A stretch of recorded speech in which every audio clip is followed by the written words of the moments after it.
মৃত্যু মৃত্যুই, চিরন্তন ও শোকের। রাজনীতিতে মতাদর্শের লড়াই থাকবেই, কিন্তু মৃত্যু নিয়ে বিদ্রূপ করা কি সুস্থ রাজনীতির ভাষা? রাজধানীর এক রাজনীতিবিদের মৃত্যুতে এমনই এক বিদ্রূপাত্মক স্ট্যাটাস নজরে এসেছে নেটিজেনদের।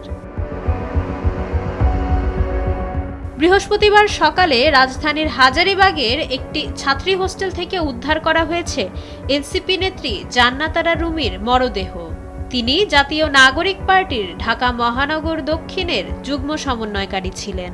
তার এই মৃত্যু সংবাদ প্রচার হওয়ার পর ফেসবুকে বিতর্কিত প্রতিক্রিয়া দেখিয়েছেন ছাত্রমৈত্রীর সাবেক সভাপতি বাপ্পাদিত্য বসু। বাপ্পাদিত্য তার পোস্টে রুমির মৃত্যুকে উল্লেখ করে উচ্ছ্বাস প্রকাশ করেছেন।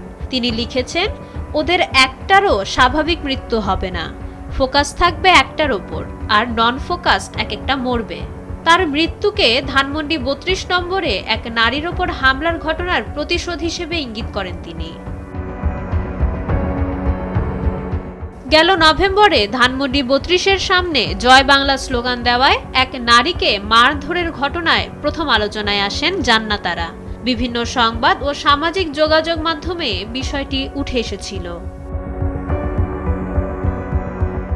উল্লেখ্য, বাপ্পাদিত্য বসু ২০১৩ সালের গণজাগরণ মঞ্চের সংগঠক ছিলেন।